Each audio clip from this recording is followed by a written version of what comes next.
Banking, Islamic banking ये शायद एक नया कॉन्सेप्ट है, लेकिन मैंने बहुत सारे अपने फ्रेंड्स, जो हमारा फ्रेंड सर्किल है, उनमें जो मुख्तलिफ़ जो थॉट्स हैं, जो मुख्तलिफ़ ओपिनियंस हैं, वो मैंने सुने। और शायद आप ख़ुद जब इस वक्त ये वीडियो वॉच कर रहे होंगे तो आपके जहन में भी वो क्वेश्चंस आ रहे होंगे, या हो सकता है कि आपके किसी दोस्त ने, आपके किसी दोस्तों ने आपसे यही टॉपिक डिस्कस किया हो, या सोशल मीडिया पे आपने इसी किस्म के जुमले सुने हों। किस किस्म के जुमले, वो मैं आपको बताता हूँ।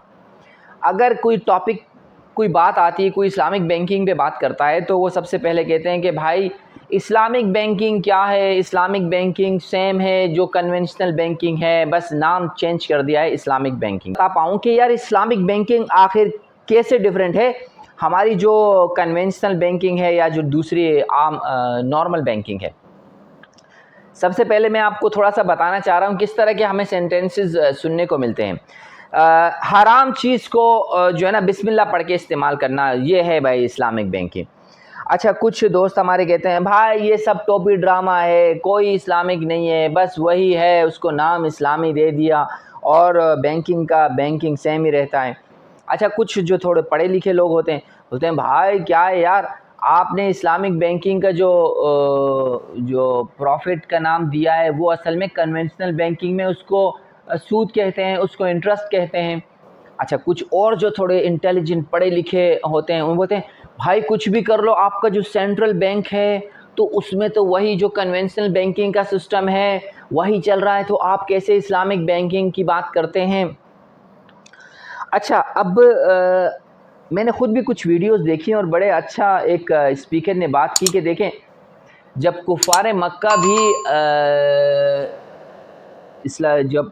मक्का भी तिजारत और सूद की बात करते थे तो कहते थे कि ये क्या है, आप इस तरह लेके चलते हैं, हम इस तरह लेके चलते हैं, बस इसको आपने हलाल कर दिया, इसको आपने हराम कर दिया, दोनों सेम ही है।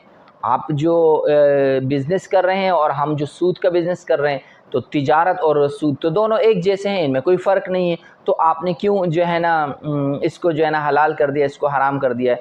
तो अल्लाह ताला कुरान में क्या फ़रमाता है, एक ही सेंटेंस कि भाई तिजारत हलाल है और सूद हराम है। यानी सिंपल आप देखिए कि अगर उसमें इफ्स एंड बट्स की हम बात करते हैं तो बहुत सारे इफ्स एंड बट्स निकल सकते हैं। आप जिस वक्त ये वीडियो देख रहे होंगे आपके भी जहन में बहुत सारे क्वेश्चन आ रहे होंगे कि नहीं नहीं नहीं ऐसे नहीं होता, ये तो बस यूँ है, ये तो बस यूँ है। अच्छा, बहुत सारे लोग लॉजिकल भी चीज़ को डिनाई करते हैं, लेकिन चूँकि नॉलेज की कमी की वजह से जब उनको एक आइडिया कंप्लीटली उसकी अंडरस्टैंडिंग नहीं होती तो वो समझते हैं कि नहीं बस ये ऐसा ही है जिस तरह हमने परसीव किया हुआ है। तो मैं भी कोशिश करूंगा कि मैं आपको 2 या 3 सेंटेंसेस में बता सकूं कि मेन डिफरेंस क्या है एक इस्लामिक बैंकिंग का और कन्वेंशनल जो हमारी सूदी बैंकिंग है। याद रखिएगा, जो सूदी बैंकिंग का सिस्टम होता है उसमें पैसे को एज अ कमोडिटी इस्तेमाल किया जाता है। यानी आप ये समझिए, जो सूदी बैंक हैं वो जो पैसे को ही एक तिजारत की चीज़ लेके चलते हैं। ये नहीं आप उनके पास जाएंगे कोई लेन देन करने तो वो आपको पैसा देंगे, आपसे पैसा वसूल करेंगे, एंड दैट्स ऑल। इसी तरह जो कन्वेंशनल बैंकिंग, जो सूदी बैंकिंग है, उसमें जो बंदा आके अपना पैसा डिपॉजिट करवाता है तो वो उसी पे बात करते हैं कि आपने इतना पैसा दिया और आपको इतना पैसा मिलेगा। यानी पहली बात मैंने आपको बताई कि कमोडिटी जो वो इस्तेमाल करते हैं, जो चीज़ तिजारत की, वो है माल तिजारत, पैसा ही है, कुछ भी नहीं। और जो कस्टमर उनके पास जा रहा होता है वो उनको फिक्स्ड इंटरेस्ट रेट देते हैं। देखिए ये जो लफ्ज़ है ना फिक्स्ड, कि आपको इतना फिक्स्ड इंटरेस्ट मिलेगा, आपको 1%, 2%, 3%, जो भी परसेंटेज फिक्स हो जाती है। अब ये है जो सूदी बैंकिंग को, कन्वेंशनल बैंकिंग को सूदी बैंकिंग कहते हैं। ये रीज़न है कि यहाँ पर हम सूदी बैंकिंग कहते हैं। अब आपके जहन में आ रहा होगा तो अच्छा ये बताएं कि ये जो इस्लामिक बैंकिंग है इसमें क्या होता है। इस्लामिक बैंकिंग में ये होता है कि वो पैसे को एज अ मीडियम यूज़ कर रहे होते हैं। यानी पैसे को एज अ माल तिजारत इस्तेमाल नहीं करते हैं, वो पैसे को एज अ मीडियम यूज़ कर रहे होते हैं और उस मीडियम के थ्रू वो मुख्तलिफ दूसरे तिजारत कर रहे होते हैं। किस तरह आप सोच रहे होंगे ये क्या बात हो गई, ये तो अल्फाज के शायद अल्फाज का जो है ना चुनावी चेंज है, बाकी सेम है।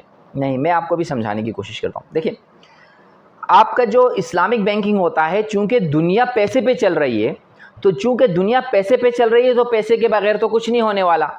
अब इस्लामिक बैंकिंग के लोग क्या करते हैं कि पैसे को एज अ मीडियम इस्तेमाल करते हैं, लेकिन कमोडिटी आप वहाँ कुछ भी हो सकता है। हो सकता है ये पेन एज अ कमोडिटी यूज़ हो रहा होता है, बताऊँ यानी। और इसको अच्छी तरह हम समझते हैं कि जब आप इस्लामिक बैंकिंग में जाते हैं तो इस्लामिक बैंकिंग के लोग आपसे पैसे लेते हैं, आपसे डिटेल अग्रीमेंट लेते हैं, आप साइन करते हैं, ये ठीक है मैंने आपको दिए पैसे।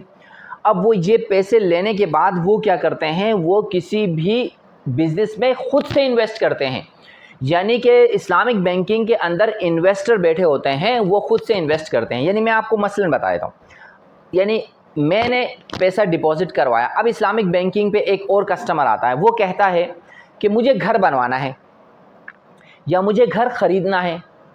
अब इस्लामिक बैंकिंग का जो रिप्रेजेंटेटिव होगा कि वो कहेगा ठीक है, आप मुझे ये बताइए आपने घर कहाँ बनाना है, उसकी तमाम लागत कितनी होगी, उस पर तमाम ख़र्चा कितना होगा, या अगर आपने घर परचेज़ करना है तो वो घर जो परचेज़ करना है वो कहाँ पे है, उसकी क्या मार्केट वैल्यू है, वो आपके साथ जाएगा, वो विटनेस करेगा, और वो जो मालिक होगा घर का उससे, या मालिक जो कंस्ट्रक्शन का जो मटेरियल होगा उसकी वो लागत लगा के आपको बताएगा कि ठीक है आपकी जो ये टोटल लागत आ रही है, फॉर एग्ज़ाम्पल ये आ रही है 1 करोड़ रुपए। अब ये 1 करोड़ रुपए हम आपको जो है ना देंगे, लेकिन इस 1 करोड़ की हम इन्वेस्ट कर रहे हैं आपके लिए 1 करोड़, लेकिन आपने हमें ये पैसे इंस्टॉलमेंट में देने हैं, और आपने हमें ये इंस्टॉलमेंट इस तरह देनी है कि हम आपसे 1 करोड़ 10 लाख लेंगे। अब तो क्या आपको मंजूर है? तो जो लोन लेने वाला है वो फिर क्या सोचेगा कि हाँ मुझे मंजूर है। अगर वो कहेगा मंजूर है तो ये ख़ुद ही फिर वो मटेरियल लेके घर बना के देंगे, घर बनवाने में आपकी मटेरियल लेके आपको देंगे, या जो आपका घर परचेज़ करना है वो घर परचेज़ करके आपको वो बेच देंगे।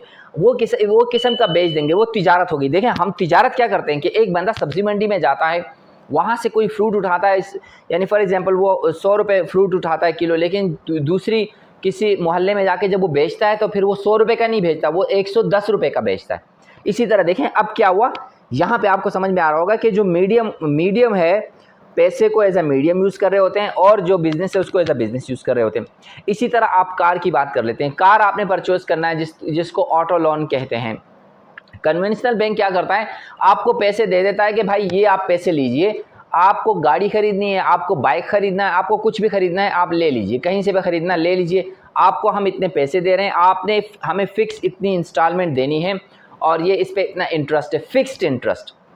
जबकि इस्लामिक बैंकिंग कहती है कि नहीं आपको गाड़ी खरीदनी है, ठीक है हम आपके साथ चलते हैं, शोरूम पे आपके साथ इनका रिप्रेजेंटेटिव जाएगा, गाड़ी की जो ऑफिशियल कीमत होगी, फॉर एग्ज़ाम्पल वो आपकी ऑफिशियल कीमत है 60 लाख रुपए, 60 या 70 100,000। अब वो कहेगा ठीक है भाई इसकी इतनी कीमत है, लेकिन चूंकि हम ये आपके लिए परचेज़ कर रहे हैं, और ये परचेज़ करने के बाद, अच्छा उमूमन वो परचेज़ करने के बाद बैंक के नाम पे रहती है गाड़ी, वो परचेज़ कर रहे हैं, और हम ऊपर से 5 लाख रुपए आपसे एक्स्ट्रा लेंगे, और आपने इसको एज अ रेंट समझ के हमें देना है, और ये एज अ रेंट समझ के आप हमें देंगे इतने साल की इंस्टॉलमेंट पे। तो अब क्या हुआ कि आपकी जो बैंक है उसने आपके साथ तिजारत की, उसने आपको गाड़ी लेके दी। अच्छा ये तो था लोन वगैरह का सिस्टम। अब ये है, आप ये बनाएं, आप सोचें यार मैंने पैसे फ़िक्स डिपॉजिट किया हुआ है, मुझे इस फिक्स डिपॉजिट पे भी पैसे मिल रहे होते हैं, तो ये तो बिल्कुल कन्वेंशनल बैंकिंग की तरह हमें इंटरेस्ट दे रहे हैं, उनकी तरह दे रहे हैं, लेकिन उनकी तरह नहीं देते। असल में जो इस्लामिक बैंकिंग होते हैं उनके जो इन्वेस्टर्स होते हैं वो मुख्तलिफ पूल ऑफ इन्वेस्टमेंट लेके चल रहे होते हैं। उसमें क्या होता है कि फिर आपको याद रखिएगा, जब इस्लामिक बैंकिंग में आप सेविंग अकाउंट भी ओपन करते हैं तो वो आपको बताते हैं कि आपको हम लोग जो है ना प्रॉफिट एंड लॉस अकाउंट में है, और इतने से लेकर इतने % आपको मिलेगा। यानी हर महीने 100% फिक्स आपको रेट नहीं मिल रहा था, जो प्रॉफिट होता है वो चेंज होता रहता है। अगर कभी ज़्यादा आ गया तो आपको ज़्यादा दे देंगे, अगर नहीं है तो मिनिमम उतना मिल रहा होता है। अच्छा होता यह है कि चूंकि Islamic banking different pools of investment कर रही होती है, तो फॉर एग्जांपल अगर 5 जगह इन्वेस्ट किया है, तो अगर एक जगह लॉस भी आ रहा होता है तो जो 4 दूसरी जगहें हैं उनसे तो प्रॉफिट आ रहा है, तो वो क्या करते हैं कि वो जो प्रॉफिट वाला हिस्सा है उनमें से निकाल के अपना जो कस्टमर है जिसने अपना सेविंग अकाउंट खोला हुआ है, इन्वेस्ट किया हुआ है, तो उसको वो प्रॉफिट बांट देते हैं। तो ये है बेसिकली फ़र्क इस्लामिक बैंकिंग में। यानी मैं आखिर में एक दफ़ा सेंटेंस में गिनवा देता हूँ, बता देता हूँ आपको कि कन्वेंशनल में पैसे को as a medium as a commodity use करते हैं, माल तिजारत यूज़ करते हैं, जबकि इस्लामिक बैंकिंग पैसे को as a medium of business use कर रहे होते हैं। कन्वेंशनल बैंकिंग में ये लोग क्या करते हैं कि जो रेट होता है ना वो फ़िक्स होता है, जबकि इस्लामिक में प्रॉफिट लॉस अकाउंट में हम कर रहे होते हैं। कन्वेंशनल में ये होता है कि ये आपको अगर आप उनसे लोन लेने जाते हैं तो वो आपसे पूछते भी नहीं है कि ये आप किसी हलाल सेक्टर में इन्वेस्ट कर रहे हैं, हराम में इन्वेस्ट कर रहे हैं, बस आप पैसे ले जाइए, आप हमको पैसे दे जाइए। जबकि इस्लामिक बैंकिंग आपसे पूछते हैं कि आप कहाँ पे इन्वेस्ट करेंगे, किस तरह इन्वेस्ट करेंगे, और वो जाकर आपके साथ ख़ुद इन्वेस्ट करते हैं और फिर वो उसको इस तरह एक सर्किल में ले आते हैं कि वो एक किस्म का बिज़नेस हो जाता है। तो दोस्तों ये था मेरे जहन में, काफ़ी हमारे दोस्तों से बहस रहती है, तो मैंने सोचा कि मैं एक वीडियो ही बना लेता हूँ ताकि हमारे जो आम दोस्त हैं जिनको ज़्यादा नॉलेज नहीं है तो उनको भी अच्छा आइडिया हो सके। तो thank you so much for watching the video, take care, bye bye.